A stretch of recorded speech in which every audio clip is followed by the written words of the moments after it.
అమరావతికి కొత్త ఊపిరి వచ్చింది. కూటమి ప్రభుత్వం అధికారంలోకి రావడంతో అమరావతికి ఆశలు వచ్చాయి. అటు కేంద్ర ప్రభుత్వం సైతం 15,000 కోట్ల రూపాయలు సాయం ప్రకటించడంతో నిర్మాణ పనులు దూసుకు వెళ్తున్నాయి.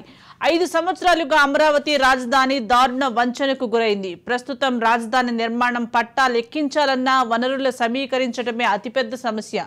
ఇటువంటి సమయంలో కేంద్ర ప్రభుత్వం సాయం ప్రకటించడం భారీ ఊరట. మరో 4-5 నెలల్లో రాజధాని నిర్మాణ పనులు పూర్తి స్థాయిలో ప్రారంభించేందుకు వీలు కలగనుంది. జంగిల్ క్లియరెన్స్ పనులు చేపట్టి అమరావతి రాజధానిని యథాస్థానానికి తీసుకువచ్చేందుకు సిఆర్డీఏ అధికారులు శ్రమిస్తున్నారు.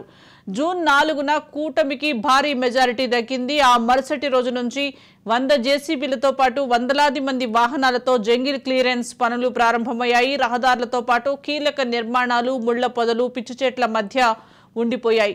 అందుకే జంగిల్ క్లియరెన్స్ చేయటం ద్వారా వాటిని గుర్తించగలిగారు. ఐకానిక్ నిర్మాణాల స్థితిగతులను నిపుణులతో కూడిన అధికారుల బృందం పరిశీలించింది.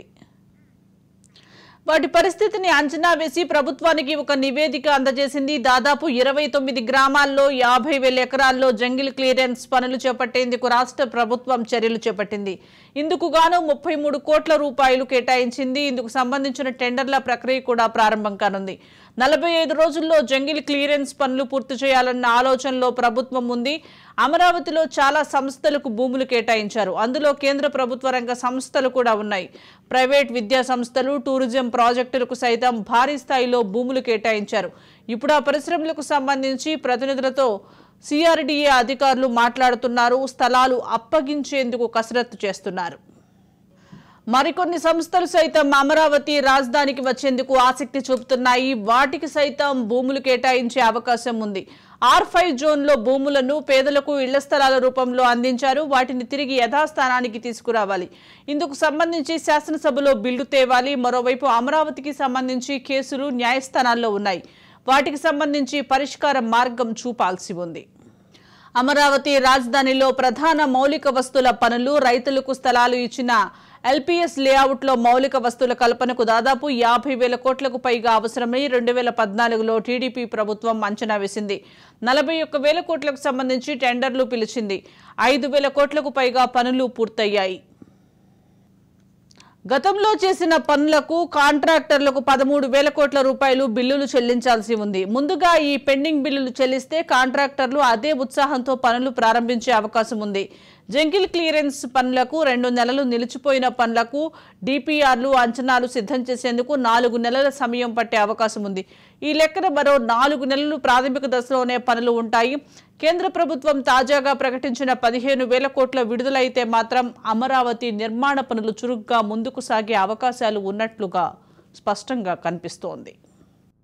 కూటమి ప్రభుత్వం ఏర్పడిన తర్వాత రాజధాని రైతులకి ఒక ఆనందం వ్యక్తం చేసినటువంటి సందర్భాలు ఉన్నాయి. ఎందుకంటే అటు రాష్ట్ర ప్రజలు ఊహించని విధంగా కూడా మరి సీట్లు కట్టబెట్టారు. దాదాపు కేవలం 11 సీట్లకి వైసీపీకి పరిమితమైనటువంటి నేపథ్యంలో అటు కూటమికి దాదాపు 164 సీట్లు కట్టబెట్టినటువంటి పరిస్థితి కనపడుతుంది. ఈ నేపథ్యంలోనే రాజధాని కొంత ఊపిరి పోసుకుందని చెప్పుకోవచ్చు. గత ప్రభుత్వంలో అనేక ఇబ్బందులు గురైనటువంటి రాజధాని రైతులు కానీ, అదేవిధంగా అనేక ధర్నాలు చేస్తే దాదాపు 4 ఏళ్లుగా అనేక ధర్నాలు చేసినటువంటి నేపథ్యంలో కూటమి ప్రభుత్వం ఏర్పడిన తర్వాత చంద్రబాబు అటు పవన్ కళ్యాణ్ పూర్తి స్థాయిలో రాజధాని పైన దృష్టి సారించినటువంటి పరిస్థితి కనపడుతుంది. ఇటీవల అటు కేంద్రం నుంచి దాదాపు 15,000 కోట్ల రూపాయలు వరాలు జల్లు కుల్పించినటువంటి పరిస్థితి. ఎక్కడో ఏ రాష్ట్రానికి కేటాయించినటువంటి కేంద్రం ఆంధ్రప్రదేశ్ రాజధానికి కేటాయించినటువంటి నేపథ్యంలో అటు రైతాంగానికి చాలా ఆనందం వ్యక్తం చేస్తున్నటువంటి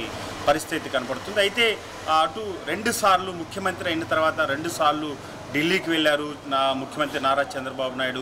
రాజధాని అంశమే కాకుండా పోలవరం ప్రాజెక్టు వ్యవహారం కానీ, ఏదైతే మరి ప్రస్తుత సంక్షేమ పథకాలకు సంబంధించినటువంటి అనేక నిధులు అవసరమైన ఉన్నటువంటి నేపథ్యంలో కూడా ఢిల్లీ అగ్రనేతలను కలిశారు. అటు ఆ రాజధాని డెవలప్మెంట్ కానీ, అదేవిధంగా ఓఆర్ఆర్కి సంబంధించినటువంటి అంశాలు అటు కేంద్రానికి ప్రతిపాదన పెట్టినటువంటి నేపథ్యంలో ఎప్పటికప్పుడు కేంద్రం చాలా సానుకూలంగా వ్యవహరిస్తున్నటువంటి పరిస్థితి ఉంది. రాజధాని ఒక ప్రణాళిక ప్రకారం ముందుకెళ్లేటువంటి అవకాశం ఉంది. అటు మంత్రి నారాయణ కానీ, అటు ఉప ముఖ్యమంత్రి పవన్ కళ్యాణ్ కానీ, అటు కూటమి ప్రభుత్వం కూడా, అటు మంత్రివర్గం రాజధాని అంశం పూర్తి స్థాయిలో దృష్టి సారించేటువంటి అవకాశం. 2019 సంబంధించినటువంటి అనేక బిల్లులు తీసుకువచ్చారు. రాజధాని అంశాలకు సంబంధించినటువంటి అటు భవనాలకు సంబంధించినటువంటి వ్యవహారం కానీ, అదేవిధంగా అటు ఇప్పటికే దాదాపు 70% కూడా భవనాలు పూర్తయినటువంటి నేపథ్యంలో అన్నింటిని కూడా పూర్తిగా కూడా వైసీపీ సర్కారు ఏర్పడిన తర్వాత పూర్తిగా అటకెక్కినటువంటి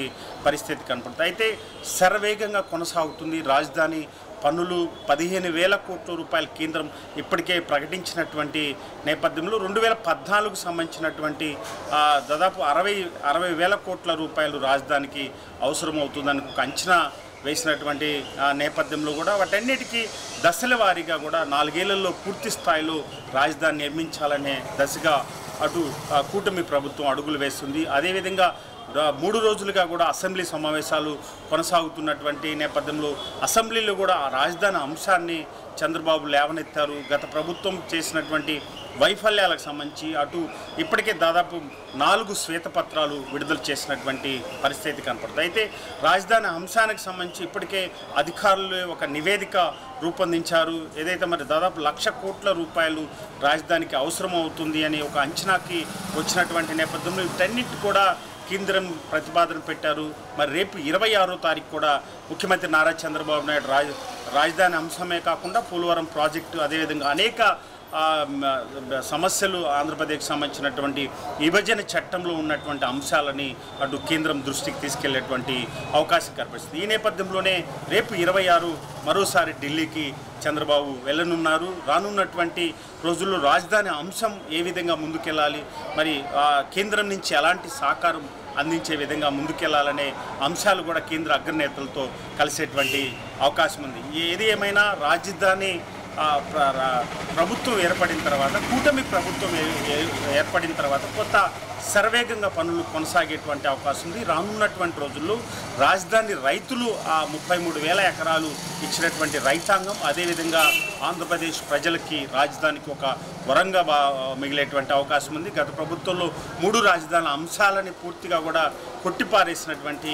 నేపథ్యంలో ఒకే రాజధాని, ఒకే అమరావతి కూడా రానున్నటువంటి రోజుల్లో ఆంధ్రప్రదేశ్కి ఒక వరంగా మారేటువంటి అవకాశం ఉంది. కెమెరామెన్ సుభాష్తో రమేష్, రాజధాని.